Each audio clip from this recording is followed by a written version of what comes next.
Ladies and gents, welcome back to Takeoff Sports Talk. It's your host, SmallwoodWorldWide. We're back again with another video. And as you can see, show some love to the Goodman brothers. We got Aj, T, and Greg. And I'm your host, SmallwoodWorldWide. Welcome to our first show of the year, Strictly Business. As you know, NBA dunk contest been kind of lackluster the last few years. Who am I kidding? For quite a few years. So today, what we want to do, we want to kick off the show. As you can see, we're representing the Lake Show. Got that fresh Cunningham, got that all-time great down there. Wait a minute, the show is being recorded. We got to get that in. Now we're good to go. Got a little Dougie Fresh. Listen, who is your favorite dunkers of all time? If you had a top three to put together in one dunk contest for all the marbles, and who do you think will win? We're going to start with you, Aj. Let's go. Oh, hey, not caught off guard at all. I was ready for this question, and I'm going to show you why. So I'm not using my favorite dunkers of all time because there's several different levels to devil worship and horses' heads, human sacrifice. Never mind. There's several different levels to dunking, right? You can dunk in a game. There's like in-game dunkers. There's, these specialized dudes. But when it comes to the dunk contest itself and what I've seen in the dunk contest, the three names that popped out to me were as follows. First of all, I went with Michael Jeffrey Jordan. The artism, the flight time, the hang pattern. Look at the hands. Look at the hang time. There's that whole thing. You know what I mean? Then I went with Vince Carter because he became like the go to the whole thing. He brought the dunk contest all the way back all by himself. And then I went with the guy who carried on the tradition in Aaron Gordon. Not Zach LaVine, but Aaron Gordon. Because Aaron Gordon actually should have probably won twice. In both contests that he lost, he had the best dunk of each contest, and he just pulled him out all time. Yeah, he probably shouldn't have lost. Giggity. Want to be fair. And Zach LaVine is very good and all that, but I was just more entertained when Aaron Gordon dunked. This isn't, like I said, this is totally different class. This isn't in-game dunks where you got people like Sean Kemp. Yeah, no. You got people like Gerald Green, and you got Strobaum Swift and people like that who just raise up, and Vince Carter. Don't forget about Ja. In-game, yeah. Blake Griffin, Anthony Edwards, in-game. But anyway, I just whoever. But yeah, if I had to go with three, those were the three I go with. And if I had to go with who would win, it's Vince Carter. Vince Carter Vince Carter is literally, I think, the most athletic person to ever play basketball. And that's saying something because I would say prior to that, I would have said Michael Jordan, but I think Vince Carter is the most athletic person to ever play basketball. Just ever. That might be. Run like a deer, fly like a hawk. You know what I mean? I don't know what to say. So that's it. Those are my three. I love it. That's a good list there. And I do think Aaron Gordon did win, despite what the officials thought. But yeah. I mean, I think Zach won. Aaron didn't lose. I'll put it that way. Had the best dunks, but Aaron Gordon, real quick, not to derail the show, but what didn't he have the mascot turning around with the mascot turning around? He did the one where he jumped over the mascot. Yeah. And the thing about Aaron Gordon that's crazy is like almost all the dunks that I can think of him doing, he did them. I believe on the first try every time. Yeah, that's what I'm telling you. That's the best dunk contest of all time, or at least the best final. Yeah. Exactly. Aaron Gordon one was crazy. Didn't miss a dunk the entire final. They were killing it. People forget how good the Vince Carter dunk contest was because Vince Carter was just so ridiculous. Yeah, it was bad because Tracy McGrady and Steve Francis were. They were doing outrageous things. Any other day, like you take Vince Carter out of there, it's a toss-up between McGrady and Steve Francis. They were both getting loose. Steve Francis got ill. Yeah. They had a thing where they showed people's vertical, and Steve Francis had like 47. It was like 47, and he was like this. It was something insane, and people was just like did not see it because they're like too long didn't read because Vince Carter killed him. Yeah. But Tracy McGrady and Steve Francis, shout out to both of them. They got loose. They just got loose at the wrong time. That's what's funny. That's how good Vince was in that dunk contest. I almost forgot they were both in that one. And as soon as you said it, I was like, oh, yeah, I remember Steve Francis dunk. Like it was, yeah. Stupid. Yeah. T, what you got? My list is actually pretty similar to Aj's. I was wrestling with Mr. Jordan, but I mean, I kind of put him in the Wilt Chamberlain category where he's just Mm, so great. I didn't want to even put him in there because I just think he's just the artistry is just mastery. I remember the posters and stuff growing up.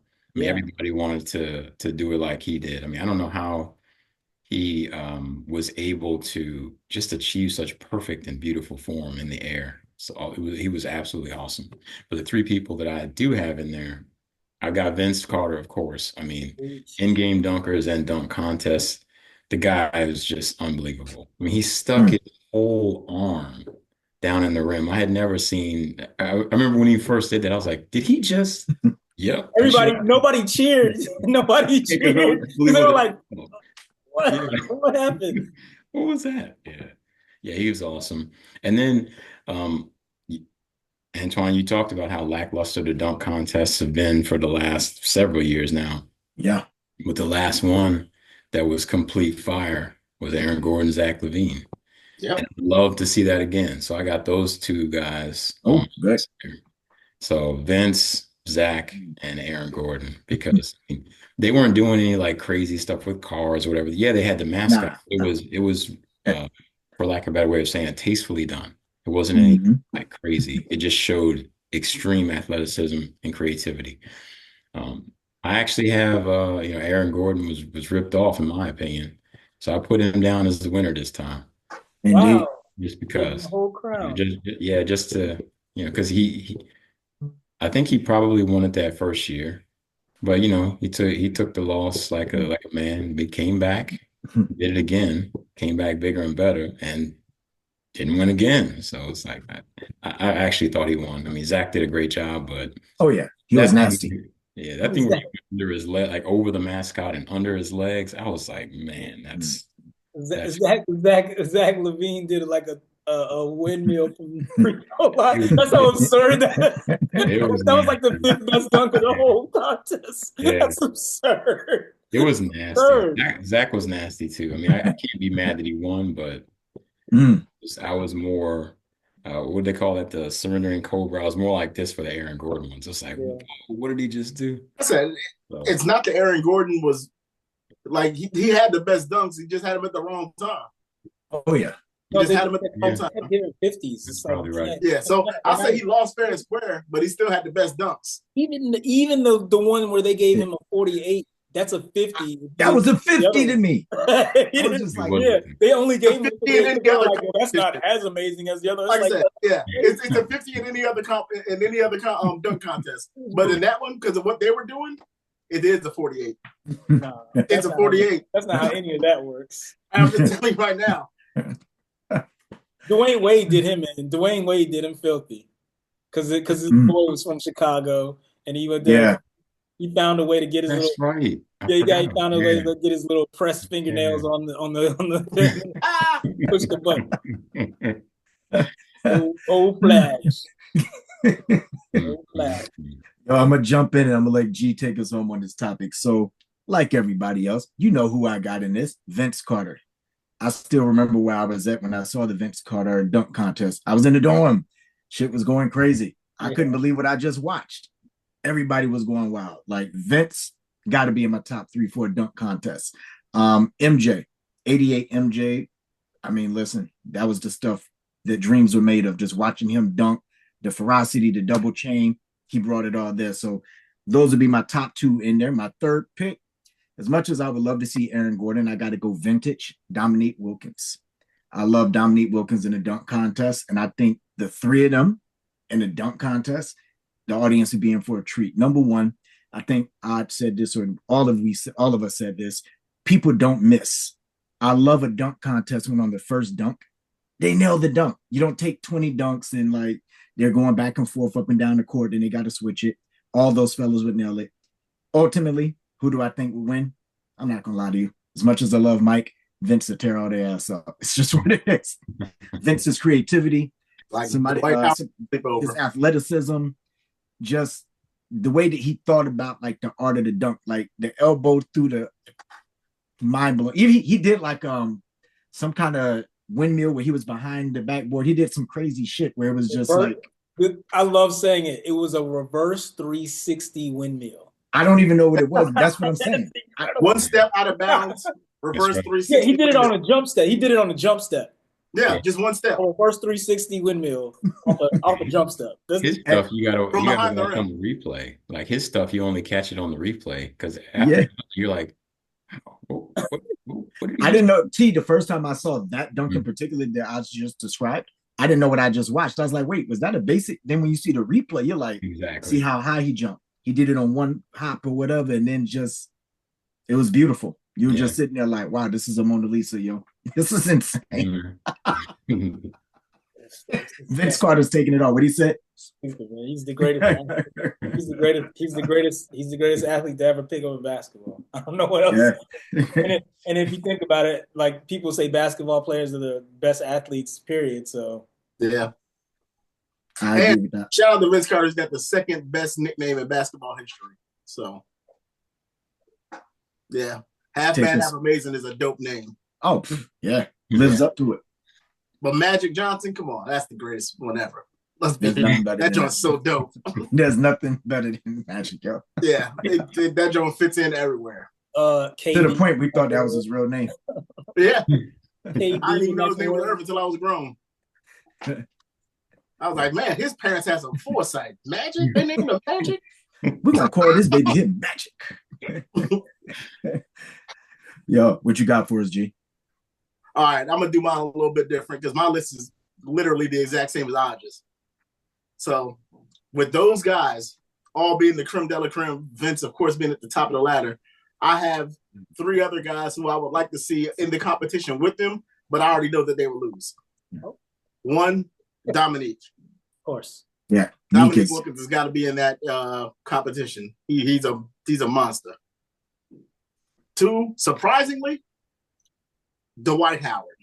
I thought he was going to say Aaron Nance. I think Dwight Howard, if you give him enough time, because he's so big and his jumping ability, he's a freak of nature.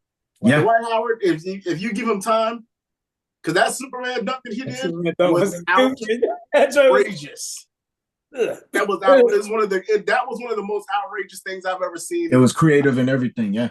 That was crazy. And last, Richardson. Jason Richardson was nasty. Jason Richardson was nasty. Rich, yeah. Monster in the competition. Yeah. Monster. Yeah. Yo, he was weird because he looked like he was not athletic. And he would pull these things out. You're like, yo, how did he do that? Walking all stiff, yo. Weird, man. And I think he's like the first guy that I saw really win the dunk contest. Who I did like him and D Brown are the only two guys I can remember back in the day winning. They were like, yeah, who are these fellas? You know what I'm saying? Well, that's right. D Brown he covered his eyes. Yeah, he covered his eyes, had that nice little classic. He basically hit him with the air dab. Wait, didn't homeboy from the Celtics just try that and he failed at it? Brown should never ever dunk. I don't even think he should be allowed to dunk in games anymore after what he did. Who? What happened? Jaylen Brown. He had one of the worst dunk contest performances. That was recent. Yeah. You know who else got jobbed in a dunk contest was JaVale McGee. He also, JaVale McGee he did pretty great too. I like JaVale. He dunked. Wait, did he do the one with the bounce off the board with the knuckle and all that too? Yeah, he did. He dunked in 2 baskets at the same time. He did a bunch of crazy stuff. But yeah, those are the other 3 people I would like to see in a dunk contest with the other guys. We're definitely gonna win. So. Oh yeah, you know who I like to see too. I would love, and I mean it well, but I would love to see a little man dunk contest. So like Spud Webb, Nate Robinson's eating all of them. Yeah, Nate Robinson was insane. Nate Robinson's gonna kill everybody. Derrick Rose, as far as in-game dunkers for little dudes, is probably for little dudes in-game dunk. Derrick Rose and Ja. Is Westbrook considered a little dude? Kind of. Because that man. Even the same. We're talking about in-game dunking. I don't think we're gonna see anyone past. Like Sean Kemp might be the greatest in-game dunker ever. John Morant's pretty close. Is a monster. John Morant's pretty close. Ja's ridiculous. Even when you think he's about to dunk and he doesn't, I'm just like the amount of height he gets. The thing that's crazy about Ja is like how far he cocks back his arm when he's. You're like, nah, he's not gonna try to do that, and then he tries it. And then he does it. He tries it, and then half the time it works. It's like that's. Ja dunks so violent, it looks like anime. It don't even look real. I like that. He looks like anime when he dunks. He's a problem. Yeah, I agree. Yeah. Yo, he dunks how I thought Zion was going to do in the league. But yeah, it's like Zion's still a monster. Like when he dunks in the game, but I'm talking about the consistency with Ja gets up and does it though. Yeah, like, but and the other thing with Zion, he never really gets the dunk on anyone because everybody knows they can't. No one is going up there with him. No one wants those problems. Nobody wants those problems. I want to say nobody wants those problems, yo. Rim included. I've never seen anyone even challenge Zion once if he's by the rim and he goes up. I've never seen anyone challenge him. They just stand out of bounds away from the ball so they can throw it in. Nobody wants to go to the hospital. Yeah, he's either already knocked him out of the way, or they don't want to feel his power again when he comes thundering down the lane. Chubby Love be getting up, yo. Chubby Love. I'll tell you who I don't want to see Williams is like Shaquille O'Barkley. Is Wemby. Can you imagine if Wemby had like half of like Dominique Wilkins' ability to dunk? Because he can shoot. He got handles. He's blocking shots at a rate that's just insane.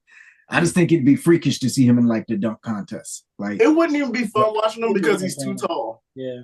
He doesn't have to jump too high. He doesn't have to jump high. Yeah. I would love this. Like watching it'd be like watching TJ dunk on one of those door rims. It's just like it doesn't even look. I mean, it's a dunk, but I'm not impressed. You're like your head's touching the net. Like it. If you were to do something like jump from the 3-point line and flush it, that would be. But for him, it's like him and Greek Freak kind of do that shit in like one hop though. Like I think I seen him do it on a fast break. He took one step down and he's there. It's insane. Yeah, the Greek Freak, LeBron does it too. One step from the half court line. Yeah, and it is lights out. I would not like to see LeBron James. Like people talk about LeBron James and they dog him for not doing the dunk contest, but like I don't think he would do well. He doesn't have a creative streak like that. He's a power dunker. Yeah, he's a power dunker. He's an in-game dunker. Yeah, I think he knew that. Zion. I don't think Zion would do well either. I think Zion would do fine, but he's in the dunk contest. I don't think he's got enough creativity in him. He doesn't, but the way that his dunks come off, he's like Dominique, where it's his power and how clean he does the dunks would get him through. I would have took Zion in the dunk contest over LeBron. LeBron, I just think in game, but not in the dunk contest. I did want to see it when he was like a rookie, maybe his second year, but it's weird. I never wanted to see it. I never cared to see him do that because I didn't think that he. I mean, I understand that like people's like, yo, Kobe Bryant did it. It's like, yeah, but Kobe's trying to be Michael. Even when Kobe did it, I wasn't impressed with what Kobe did there. We're just like, man. But I don't think he didn't have. Kobe doesn't beat Vince. He doesn't beat the top 8 dunkers in all time. So he's not even the top 10 in that contest. Yeah, that's what I'm saying. Like when you go back and look at contest years. Where it wasn't even I forgot. In-game dunkers, Blake Griffin. Sweet Jesus. Yeah. Andre Jordan. In-game, DeAndre Jordan and Blake Griffin. Good God. That's a good one. Dunk contest? No. Nah. Neither one of them. Even when Blake Griffin won, I was just like, It was lackluster. Yeah.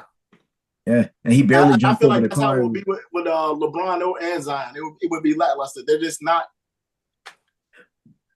They don't have the build for it. You know what I mean? They aren't wiry dudes. Like they don't move. They move too mechanical. Yeah, it's not like they're not like Derek Jones or someone like that. They don't have. They lack grace. That's what it is. They lack the grace in the air. Like, that's why Jordan is so amazing. He's the most graceful athlete I've ever seen. It's like watching ballet, man. I'm telling you.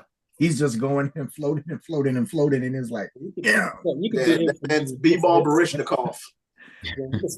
You know what I wanted to see, though? And I thought he was going to do it. He probably had it in his arsenal that year, but he didn't need it. Vince Carter with the 720. So when that dunk contest happened, was that he had a 720. And I was like, yo, if Vince had did a 720, they would have to end the dunk contest. Like, he almost ended the contest already.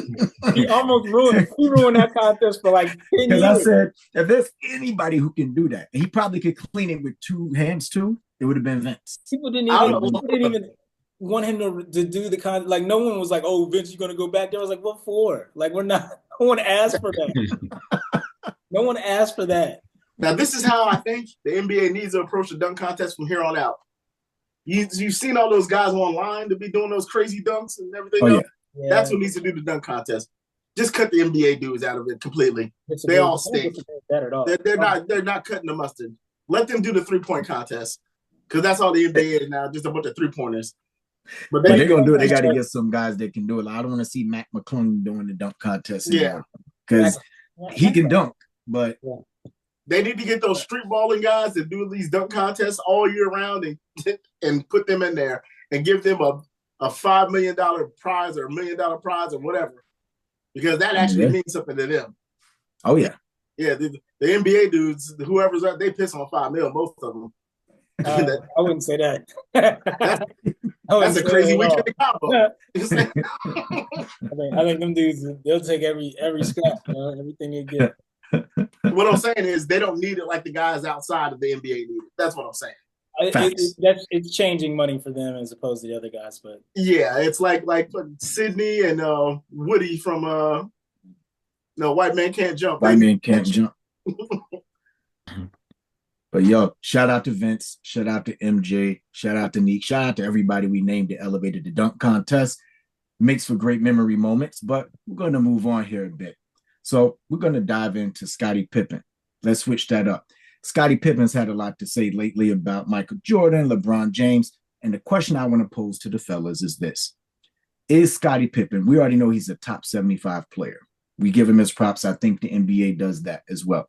But if you were starting a team, do you feel that you could win a championship or multiple championships with Scottie Pippen as your one? T, I'll start with you. Well, here's what I'm going to say, fellas. Like you said, Scottie Pippen, he was a great player. But let's just be honest here. He never reaches the level that he reached without Michael Jordan. He never gets there. My personal opinion, I think he looks more like Sean Livingston, right? I think that's the level that he probably gets to without MJ. The work ethic, defensive toughness, the confidence, the work, the lifting the weights, all that stuff he got from Mike. Learning how to win, right? Those are things he got from Jordan. So for him to say, I would have gotten them without him, I'm like, what are you talking about? That's the guy that showed you everything. I'm not saying that Pippen was like, mentally weak or something like that, but he didn't know how to get there. He needed somebody to show him that. And that there's nothing wrong. And I would say a migraine wouldn't have stopped Michael Jordan from playing as he did Pippen. Yeah. Hold on. I got a question, TJ, before we go on. I understand what you're saying. All right, but let's just say he does have all those intangibles that he got from Mike and he comes in. Then what do you say? If he gets all the intangibles. He's still not Mike. Fair enough. Now, Michael Jordan can lead the team in Michael Jordan style. Like, I'm not sure what Pippen's style. I shouldn't say that he can't do it because I don't really know what his leadership style will be. All I know is that fairly or unfairly, I don't think Phil Jackson ever would have called a play for Kukoc or whatever if Jordan was on the team. Never. There's no way he's doing that. Not if he wants to keep his job. And I know it was a slight to Scottie, but I think, because Scottie was the leader of the team, that he should have called the play for him and let Scottie make the decision if it goes to somebody else. But the fact that he did that says that in Phil Jackson's mind, he ain't Mike. Right. I mean, that's and then he didn't have the leadership ability to get it done. That's what I took it as even at that time. Yeah. I mean, he's a great player. He had, if he didn't have the potential, he wouldn't have made it to where he did. But I just don't see him getting there without the lessons and the things that he learned from Jordan. So my answer is no. Nice. Aj. Far be it from me to question the wisdom of Phil Jackson, but I think he just made a mistake. I don't know. I mean, Scottie's never had the unfortunate thing about Scottie is he's never had a signature moment, like the last second shot, or at least had some signature moments. I'm just saying, like, not that anybody can recall right off the top. Like, they can't be like, oh yeah, that's Scottie flu game, huh? I surely can. That dunk on Patrick Ewing, that is one of the most iconic things that ever happened. I agree with you. Trust me, as a Knick hater, that was one of the greatest things I've ever seen. but that didn't do much. Charlie Ward.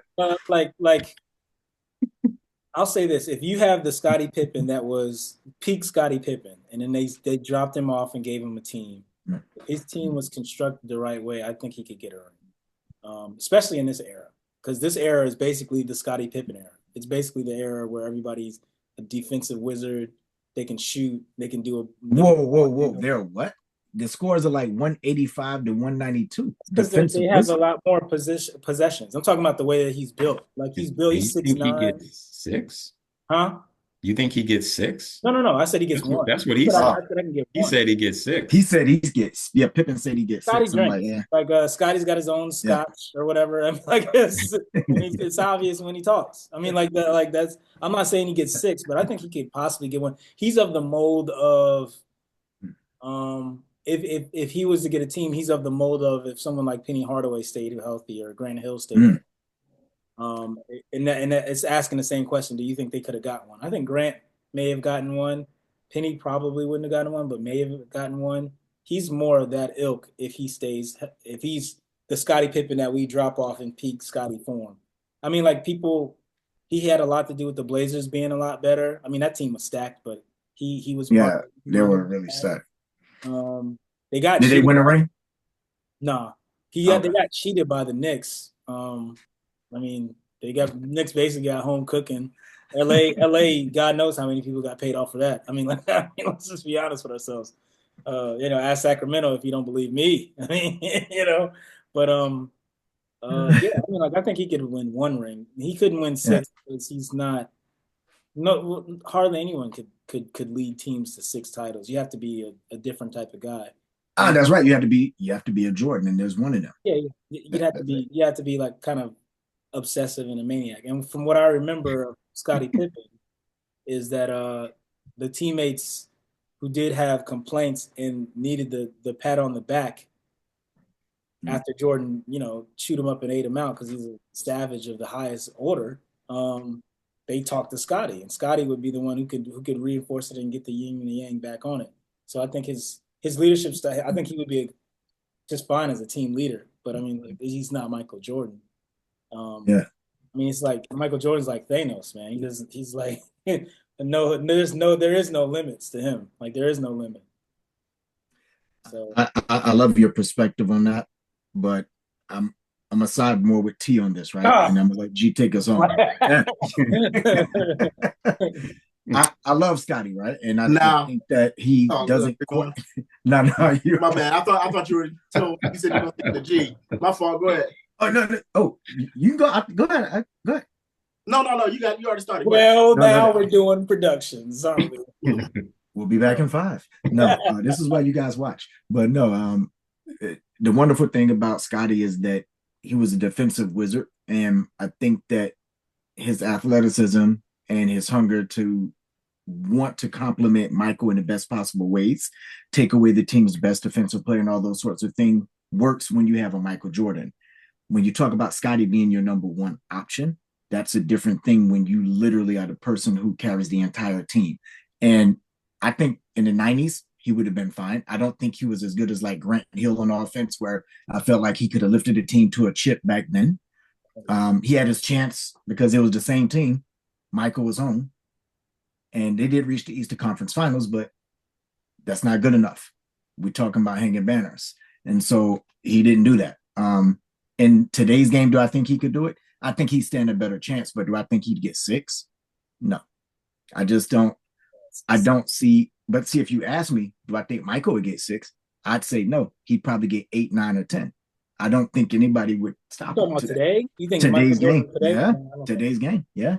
There's no hand checking. There's no half the things that he had to endure back then.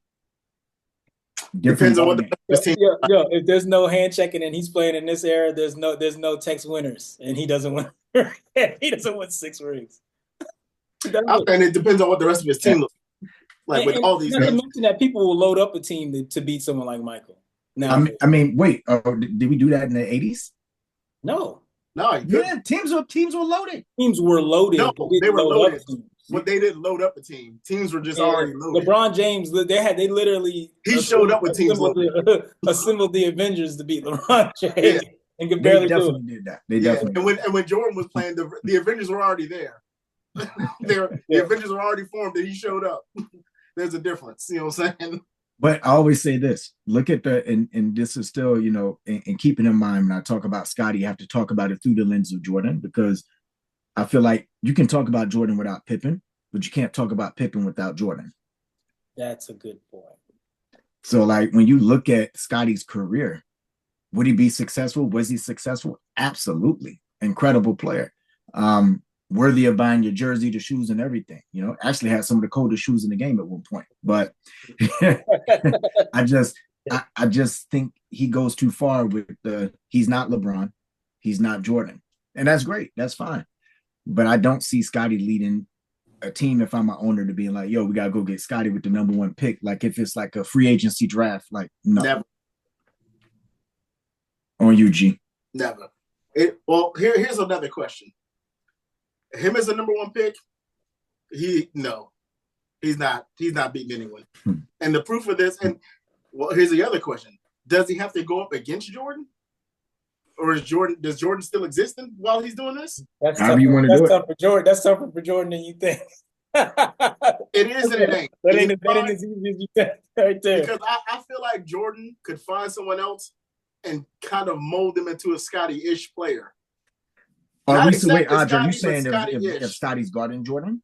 Were you saying that to say Scottie guarding Jordan? No. I'm saying that. Like, he guard him all the time. He guard him every day. Like, that's the reason why Jordan was really good. Because Jordan. He was good anyway. But I'm saying, like, nobody is what it is. Scottie Pippen's like the best defender in the league, and he had to play him every day. So it's like, what are you? That's what became the defender that he was. That's part of it. Yeah. So the point being is, the reason it's not going to happen for him, especially if he's got to go up against Jordan, because there's players that are better than Scottie that were leading teams that couldn't get it done against him. Barkley, is he better than Barkley? Nope. Better than Ewing? He might be on about Sean Kemp-ish level, maybe. Yeah, come on now. Yes, he's not. He's not better than Barkley. He's not better than Ewing. His team would have to be ridiculous. Is he better than Karl Malone? Yeah. He's a better person than Karl Malone. No, all around player. What did Karl Malone actually do? I would hang out with Scottie before I hang out with Karl. No. I said I wasn't defending Scottie over Karl. I'm saying, like, you naming dudes like Karl Malone. Like, Karl Malone, damn near the scoring champion of all time. That's the point I'm making here. But he wasn't a two-way player. That's the point I'm making. They couldn't beat Mike. All right. Scottie's not and just like all the players that you could pick, you're not picking. Like, if you had a draft pick, number 1 pick, you're not gonna be like Scottie. We don't need Penny Hardaway. We don't need Grant. I'd rather have Scottie. We don't need Shaq. We don't need, like, think about all the number 1 picks from all 75 years. All the great players. He is not one of those guys you would start your team with. There's only 5 guys I would start my team with. He's not one of them. You just think about all the centers. You were talking about Wilt, Shaq, Tim Duncan, David Robinson, Ewing. Allen Iverson. You're not picking Scottie over any of these people. He's not even going to be. This is a question that is ridiculous because he's not even in that conversation. There's a reason he's the greatest Robin of all times, because he's a Robin. And I just wish he was okay with that.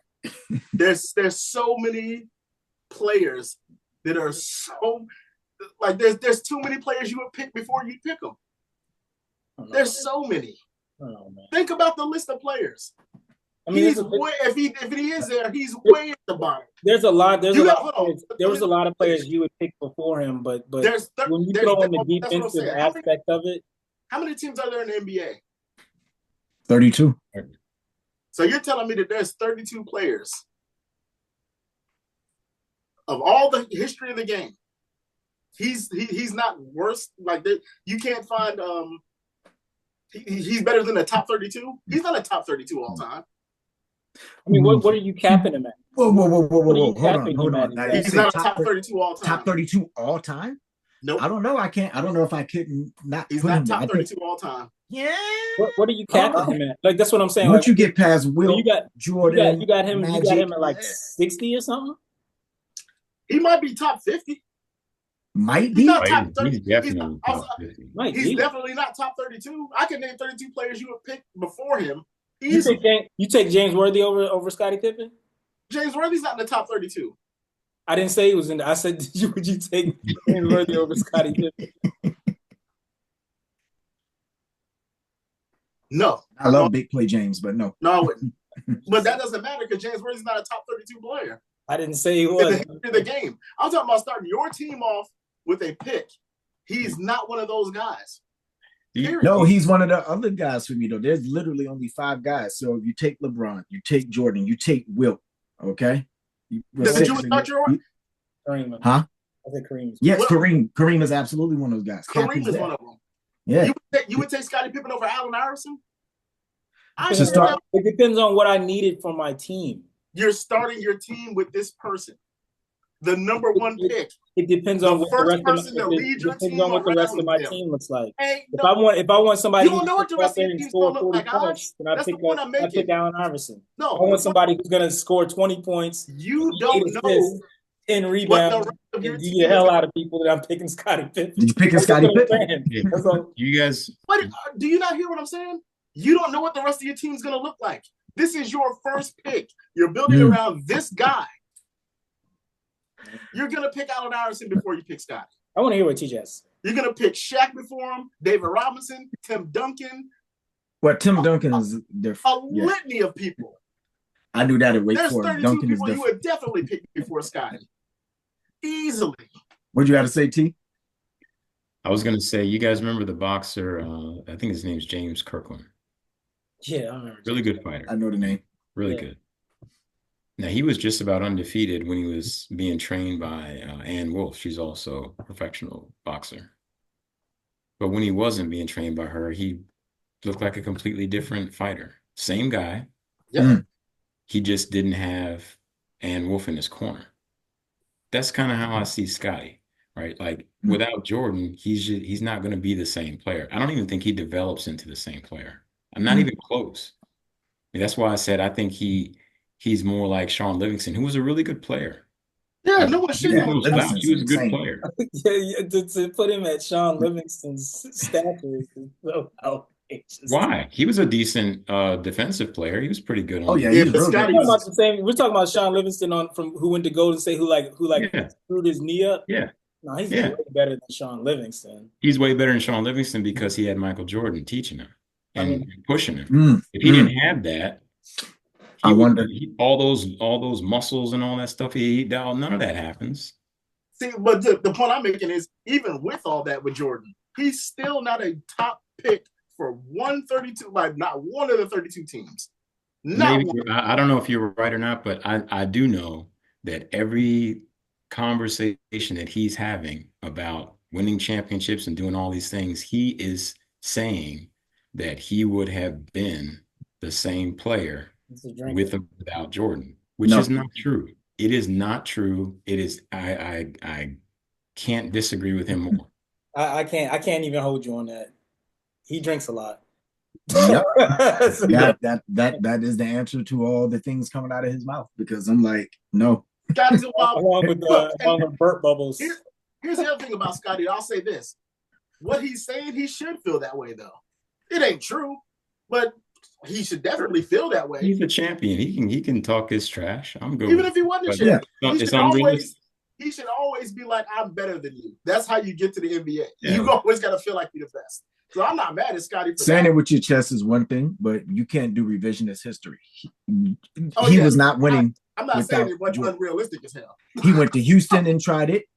All right. He wasn't the first option in Houston. You had Barkley. You had somebody else that was washed. I think they still had Olajuwon. Drexler. Yeah, Barkley was washed at the time. Yeah, he was, man. He was washed, yo. That was my dude, yo. I still love some Barkley in the 90s, man. But it was like, I look at it like this. Scottie is just not that guy. Somebody brought up Grant Hill. I watched Grant Hill. It was like watching a vintage mixtape, yo. He was nasty before the injury. Yeah, Like, Scottie was never that. You would not pick Scottie Pippen before you pick Grant Hill. Hey man, No. yo, we're not gonna allow this fucking Or Penny, or Hakeem Olajuwon, or any of these other people. Can y'all at least give me that one? Scottie's not going to be the first pick on 132 team. He's definitely the first number 2 pick, probably. I mean, you picking because he's the number 1 Robin of all time. That's he's why. the best Robin of all times. He is not. He's not someone to build around. To T made the greatest point about the Ann Wolf comp. Like, that thing is, yeah. You're not picking Isaiah. You're not going to pick Pippen over Isaiah. No. You're not going to pick him over any of these dudes. Pick him over Rodman? Over who? Rodman? Yeah, but Rodman's not going to be the number 1 draft pick. See, you can name a bunch of people that ain't going. We're talking about the first person you're going to build your joint around. I'm saying, like, you wouldn't take Rodman second, is what you're saying. Over Pippen? Yeah. Oh, y'all picking Pippen over Rodman. We're talking about Pippen coming out of college, right? The Arkansas I'm joint. talking Yeah. about. He's talking about Pippen's full best. body of work, 75. Who you got? So, like, if you can put everybody in their prime right now, right? So almost like a video game where you just create a team. If you your first pick, I'm not picking Pippen. Pippen is not over any of the goats. No team would pick Pippen. He's not right. That's the point I'm making. So this whole conversation is silly because he's never going to be the leader of a team to go anywhere. He is always going to. It's not silly though because he said he would do it. He said he would. That's what he said. I watched LeBron drag a bunch of trash cans to the finals, man.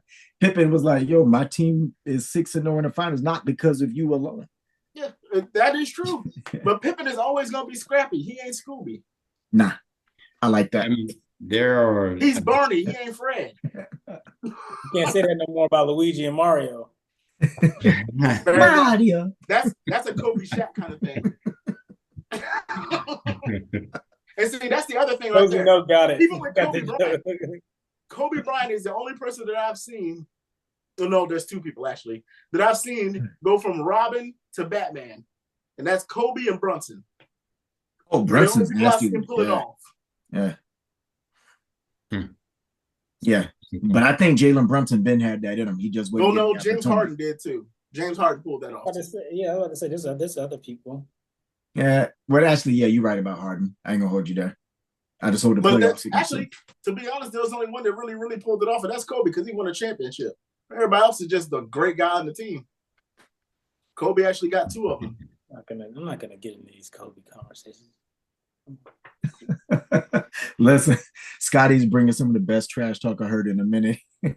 I don't want to have what he's having. Boy, he might sound like he's in a Taylor Rooks interview at this point, but I digress. Moving on. Speaking of great trash talk, right? Who are your greatest trash talkers in history?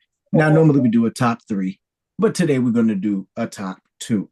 So with that, I'm going to throw. Are we talking about all sports or basketball? All sports. Wrestling, basketball, baseball, football. We're talking about wrestling too? Yeah. I didn't. Oh man. Wow, I was unawares, but I still think my 2 are the best. I'm sure. I'm not going to mention the other one now that you said wrestling, but I'm not going to put that in there. Yeah. Who's going to go? You tell us who's going to go first. I'm sorry. I was about to give it to Greg to go first this time because I always had him closing out. Okay, honorable mention. No. Honorable mention goes to Shannon because you're going to ruin everyone else's stuff. No, I got to give him. There's one honorable mention that has to be given. Honorable mention is Shannon Sharp. Easy. Yeah, I'll do that. Fine. Number 2 on that list, Ric Flair. Yeah.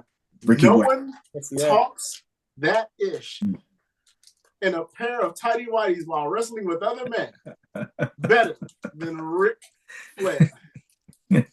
And number 1 is everyone's number 1. It's got to be because he is the greatest. Muhammad Ali. There you go. By far the great. He's the inventor of all the of trash talk. People loved and hated him based off of this.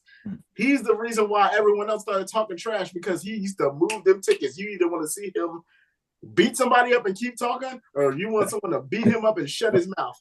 Muhammad Ali, number 1, easily, no competition. But still, shout out to Shannon Sharp. I've never seen anyone talk anyone out of a game like Shannon Sharp did. Well, all the time. He got my man Derek all out of character. The phone number joint. 7 penalties. He talked this man into 7 penalties in a playoff game. Whew. You know how underneath someone's skin you got to get to make someone lose their professionalism? Not just some bum. We're talking about an all-time great. He lost it. 7 penalties. Nah. He basically ushered him to a touchdown. That man, it was great. T, give us who you got. Great list there, Greg. Yeah, Greg's list and my list were pretty much the same, but I got 2 more that I'll throw out there instead. All right, so I'll give a wrestler. I'll give The Rock. Yeah. Good choice. Too much trash, and I mean his trash talking wasn't limited to the opponents. That's it was The Rock was hilarious. Anybody can get it. Exactly, anybody could get it. That's what The Rock is beige Ric Flair. He's so close to the top. He really is, man. He really is. And then, when I think of like trash talking, to me, Shannon Sharp qualifies because he plays football, right? I mean, it's got to be a sport where your trash talk could result in some violence of some kind. So the other guy that I have is Mike Tyson, because he would just talk incredibly crazy, greasy stuff, eating kids, and I mean the things that would come out of this guy's mouth. And he's got such notable quotables. Yes, like you hear it all the time in all, across all facets of life. You hear people say, even on cooking shows, everyone's got a plan until they get punched in the mouth. That's Mike Tyson. Yep. That's his trash talk. So all day throwing out. Yo, you're right. See, that's part of trash. Trash talking the label like playful and fun. Like we can laugh together. But Mike was terrible. Like that. But see, I like all trash talk. I like trash talk where it's playful and fun. That was threats. Like Mike could have been locked up. And then you got Mike's trash talk. Yo, some of those press conferences where he was like just crashing out. It was like, yo, he said what? Yeah. And then the person who he said it to is like, I mean, what can you do? It's Mike. He might actually do that. Exactly. Yeah. Mike used to say some wild stuff. Yeah. He told one female reporter, I only talk to women that I fornicate. Yeah. So are we fornicating? No. Get out. Well then, I guess this interview's over. Outrageous. Yo, I'll jump in and I thought that I should take us home on this topic, yo. So my list is similar to everybody else. My honorable mention was Shannon Sharp and Larry Bird. Obvious reasons. My number 2, The Rock. I love wrestling. I love trash talk, but it wasn't his trash talk and wrestling that just caught my eye. He was in like a Disney movie with Emily Blunt. He was in the middle of an interview, and I'd seen him go at it with Kevin Hart and a bunch of people, and he's just quick with it off the top, like there's not writing. But how do you go with Emily Blunt and just like trash talk the shit out of her, yo, in the middle of a press run? And it wasn't like that. It was funny shit to the point where she was like, wait a minute, hold on. It was wild stuff, yo. We won't repeat it here. You can find the videos for yourself, but I love The Rock's trash talk, yo. Like you said, beige Ric Flair, but my number 1, always Ali. Ali it was funny. It was playful. If it got real, he can get with you on all levels. I've never to this day seen anybody talk shit like Ali. And it's just aspirational at this point. You just wherever you work at, whatever you do, you might be like, you know what would Ali say in this moment? How can I come up with something like that? And he was that damn good. So yeah, that's my go to trash talk. But absolutely, you can't have a wrong answer here. Arch, take us home. Well, I had 5. So Pete Sampras, of course, no brainer. Lance Armstrong. That might actually be true. That's supposed to be true. So my number 2 was Kevin Garnett. It was Kevin Garnett. It was KG. Honey Nut Cheerios. Kevin Garnett once said to a dude who couldn't grow eyebrows, he was like, you have cancer. And they was like, yo, you said he had cancer? He said, no, I said he was a cancer to his team. I was just like, What? What are you talking about? So And loaded, then man. like Wait, was that Charlie Villanueva or something yeah, like this that? Charlie Villanueva. And then Paul Pierce told a hilarious story where he was like, where Dirk was frying him one game, and he was like, "Yo, he called me the N-word to get himself back in the game." And Paul was like, "No, he didn't. He didn't say that." He was like, "Yeah, he did. He said it in German." And it was just like, "Yo, what? What are you talking about?" So it's just he is like so outrageous. It's like he has the ravings of an old war veteran. It's like out of hand. It's crazy. Kevin Durant is the most passionate dude I've ever seen. Yeah, Yes. Everything. Kevin Garnett is Yes. fantastic. Yeah, he's so hyped. My real honorable mentions, and I'm a basketball heavy. I mean, I could have gone Ricky Henderson. Oh yeah. Oh, Richie was great too. Good grief. Yeah, I could have gone Deion Sanders, of course. Prime. But my ultimate, the guy who I was battling with because I'm basketball heavy was Reggie Miller, because Reggie Miller was just Oh yeah. irritating person of all time. That's a good Yeah. But Reggie was nice with it. He was fantastic. I mean, anybody can get Michael Jordan to start fighting, saying too much. I would argue he's saying too much. But my number one all the time, he's young, it's pretty. They know it. You know what I'm saying? Like that's the guy right there, Muhammad Ali. It's always gonna be Muhammad Ali. So I'll leave Facts. Facts. Hold on, before you move on, you guys know about the big fight that's gonna be coming up in September, correct? Yeah, Crawford. Which one? Canelo. Crawford and Canelo. It's official? Yeah. It's official. I got Fight at Canelo. 154. I got Canelo on this. Wait, they're gonna fight at 154? 150. If they're fighting at 154, I got Crawford. I think they're fighting at one. They're probably gonna fight at. That's too much weight for Canelo to lose. Yeah. No, they're probably gonna fight at like 160, man. They said 154. They already put it out. I got Canelo. If they're fighting at 154, I think Bud gonna get them. But doesn't Canelo put on like mad weight before the fight? It's gonna be on if they have a hydration clause, I gotta see about all that. If it's a real 154, you can't put on no weight and go drink a gallon of water and come back at 170. I think Crawford gonna take them. Yeah. If they're fighting heavier, I would go with Canelo. Yeah, if they're fighting heavy, Canelo's gonna get them. It's not, regardless of it, it's not because Crawford. I think skill for skill, they're about the same, but it's too big. He fought too big for too long too. Who, Crawford? Canelo. That's what I'm saying. I think Crawford. I think Crawford's insane enough to fight him, and I think he's going to make it a good fight. I just think Canelo's too much. But they're fighting, like I said, if they were fighting heavier, I would be on Canelo. But at this weight, I don't think. You said it yourself. It doesn't matter what weight. Like he's going to bulk back up anyways. Like it doesn't matter. That's why I said a hydration clause where he can't bulk up. But do you think? I think if he can bulk up, then it's probably gonna be Canelo. It's Canelo. Period. I think Canelo stands a better chance to take a punch from Crawford than the other way around. Exactly. And I just think that size makes a difference. It's not a lack of skill. Bud is one of my favorite fighters ever, but it's just Canelo. Canelo used to get hit flush by Triple G. This dude didn't even move him. Yeah. He got hit flush by Triple G, and he'd be like, "Look, stand in the pocket." This is what I can tell you about Canelo that I've never seen about with old Bud. If Canelo feels silly, like sometimes he gets a little silly and gets out of character. That's how he ended up losing that one fight to that dude. He gets tired, sure, but he gets a little silly. You know what I'm saying? But Bivol was also bigger and was Yeah, when he fought that big dude, he could have won. He certainly should have won if he would have fought his fight, but he didn't. It's the same thing with Triple G that first fight. He's a better boxer than Triple G. He could have beat Triple G that first fight instead of it being a tie, but he tried to get cute and started being stupid. And that's why I think, because Bud don't do that. Bud fights Bud's fight every time. True. Every time.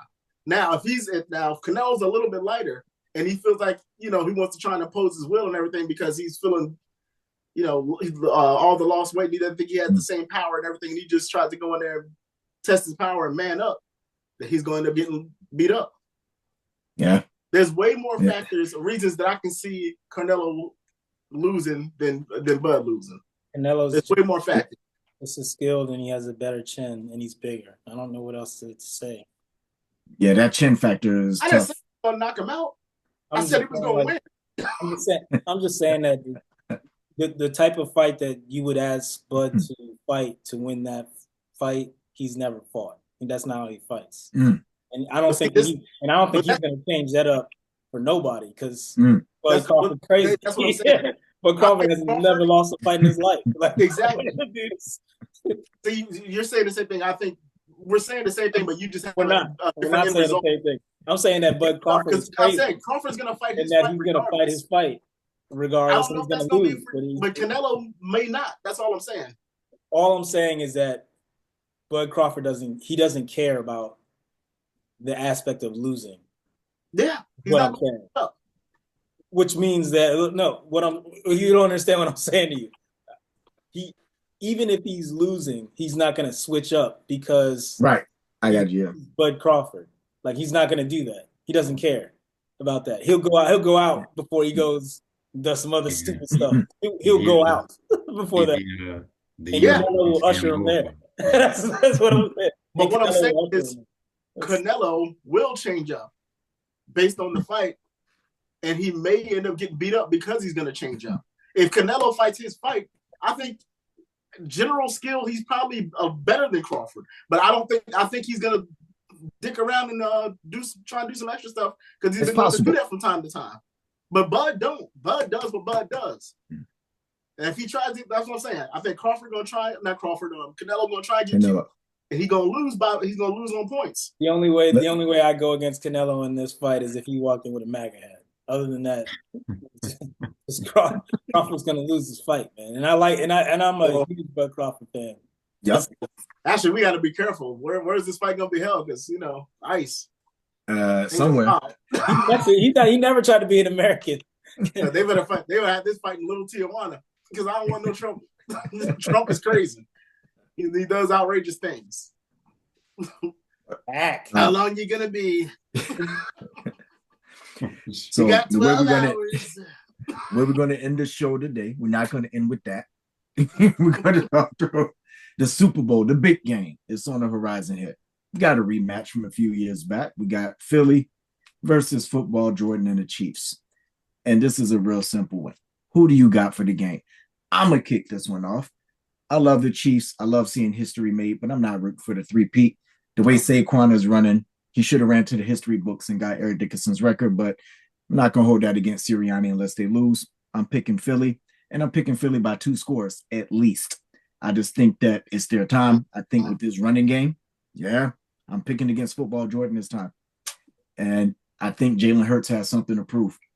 He's played out of his mind in the last Super Bowl. I think with Saquon Barkley, it's going to help it be even more of a luxury this time. So you got me picking Philadelphia Eagles 34-21. T, who you got? Interesting pick. I got the Chiefs just like I did at the beginning of the year. I do want to see Mahomes make history. I do want to see a three-peat. I really feel so good for Saquon. I'm angry with Sirianni that he didn't let him run all over the Giants and break the record. I think that I don't know. I hate that for him. I mean, even if they win the Super Bowl, I still think that they should have let him do it. Yeah, him and the offensive line, that's a lifetime achievement right there. You know? Like insane. Yeah, they should have let him because never mind. Yeah, they should have let him go ahead and get that record. Absolutely. But hey, Mahomes, the man just always finds a way. I mean, he's just so good. And between him doing his thing, his team kind of stepping up when he needs him to. Andy Reid is a much smarter coach than Sirianni. Sirianni wins. He wins a lot of games, but Andy Reid, the way he schemes things up, I don't know, man. I wouldn't mind seeing Jalen Hurts get one because, I don't like the way the media talks about him. Yeah. And I do like the Saquon redemption story. That would be awesome. But, I think the Chiefs are going to be they're too much, man. It's not a bad pick, man. Listen. Aj, who you got? Wolves in 9. Anyway, so I got like, oh, you thought he was playing. yeah, I'd be like, okay, Jim. I everything that TJ said was right. Everything he said was right. Thank you. I got the Chefs at 24 and the Eagles at 27 because I think that they're just gonna hold on to the ball. They're gonna beat Mahomes the only way you really can beat Mahomes, and that is not let Mahomes play. Don't let the dude on the field. He's gonna run the ball, and you keep running the ball. And if Jalen doesn't run, Saquon's gonna run. If Saquon doesn't run, they're gonna run an end around to Smith. If Smith doesn't run, they'll throw a bubble screen to AJ and let him run. I mean, like that's it. Hilarious. That meathead from Philadelphia is gonna end up winning the title and get way more props than he deserves because their team is stacked to the gills. But I mean, like they got one of the best defenses you've ever seen. The guy basically took the national champions of the NCAA Georgia defense and said, "How would you guys like to be on an even better weight program?" They're like, "Yeah, we can." I love it. How about that? It's dangerous to bet against Mahomes, and I'm gonna tell you right now, if it's even close in the fourth quarter, my pick is going down. I mean, like it's going down, and by close I mean within 10 points. I mean, if Philly's up 17-3, I'm like, this is still too close. It's like I don't know. I mean, and Kendrick's performing at halftime, it could be bad. I mean, look, Chefs 24, Eagles 27. That's it. I'm gonna leave it at that. Post game. G, take us home as only you can. Well, I'll say this: they should have let Saquon play against the Giants and get that record. Yeah, because that would have been the only thing he's going to take home this summer, because they are not winning jack a shit. Let me explain to you what's about to happen here. The Chiefs have 2 weeks to plan and heal up. Their offense has not been moving the way it should be for the whole season. And this, my friends, is when it's all going to come together. So the Chiefs are going to come out. They're going to score 2 quick touchdowns. The Eagles may end up with a field goal. But after that, you've taken Saquon out the game completely. And now you've got to count on Jalen Hurts to throw the football every time they're out to try and play catch-up. But he can throw the ball. People keep saying that. No, listen. He can throw the ball, but he can't throw the ball without the threat of Saquon. It's not going to be the same. True. It's not going to be the same. True. And the Chiefs are going to roll off. They're going to get 3 in a row. Travis Kelce is going to quit and marry that skinny white girl. Oh. And Andy Reid's going to hang out for 2 more years. And then it's going to be over for them for the next 3 or 4 years until some things get together. And then the Chiefs are right back winning the Super Bowl again. Right, so this is the end for them. They're going to three-peat.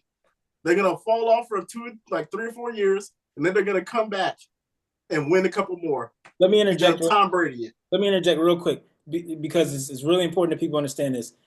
The Chiefs have already had the greatest run in Super Bowl era history of football now by getting back to the Super Bowl again a third time. So regardless if they win or not, they're already legitimately the greatest team as far as a run. They've had the greatest run. The 49ers did that too. And then the LT and the Giants smacked them. They were going for a 3-peat when we were kids. But they lost in their conference final to the Giants.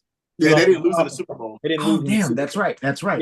I'm sitting here like, wait, what's wrong with me? The Chefs have already had the greatest. They've had the greatest run in the Super Bowl era. I mean, I don't even want to talk about Otto Graham and all of those guys. Yeah, when they ran off like 10 in a row. I don't know how. But look, y'all have been calling Patrick Mahomes Football Jordan. Yeah. What makes you think he's not going 3-peat? Listen, I'm not saying he's not. I'm just saying I'm picking in football, Greg. That's why. Look, it isn't bullshit. I'm telling you exactly what's going to happen. Just like I told you guys at the beginning of the year, that it was going to be the Eagles and Chiefs. I told y'all what was going to happen to the Ravens. They were going to get cute. They weren't going to hand the ball off to Derrick Henry. They were going to fight and they were going to lose. I told y'all that the Lions just figure out ways to lose because they're losers. And they're about to go way down now. Yep. And I told you the Bills couldn't pay the bills when it comes to messing with the Chiefs.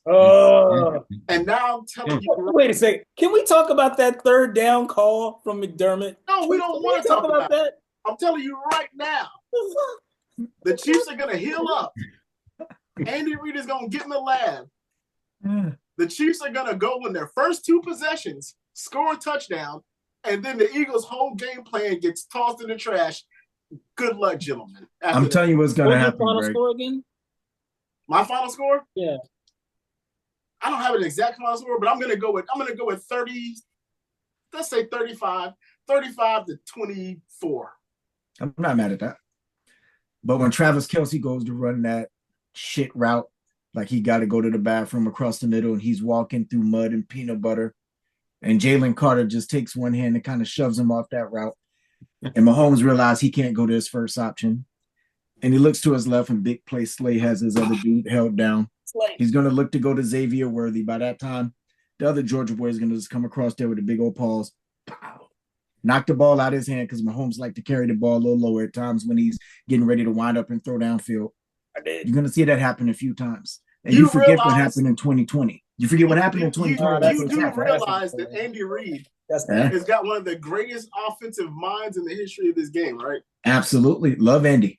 He's get him a cheeseburger. Whatever plays you thought that you could like practice for, they're gone.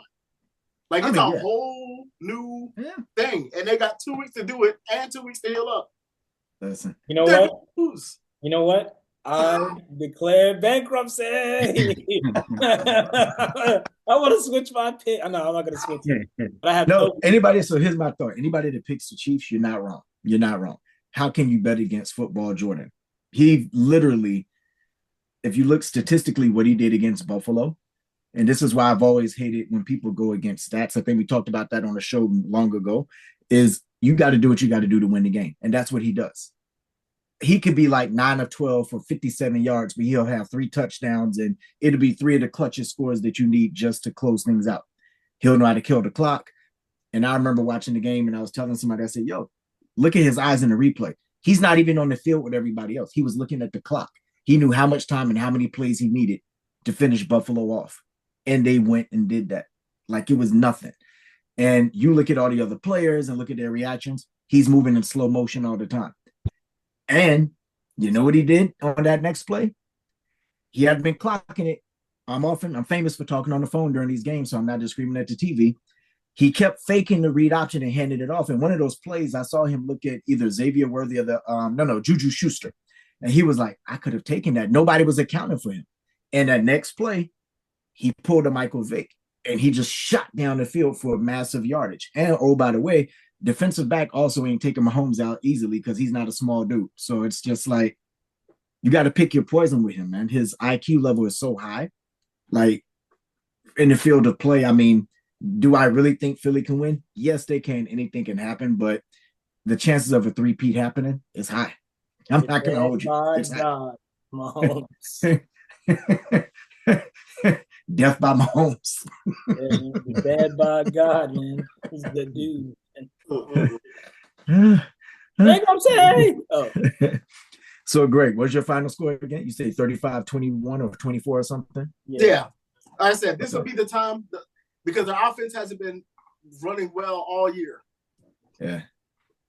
Do you think you can really keep Patrick Mahomes for a complete and total season to not have a big game where he throws, where he's throwing for 400-something yards or something like that? Do you think that's going to happen? Let's ask Joe Burrow. He's done it. They're about to save the best for last. Who, Joe? Who? Look at that Joe Burrow.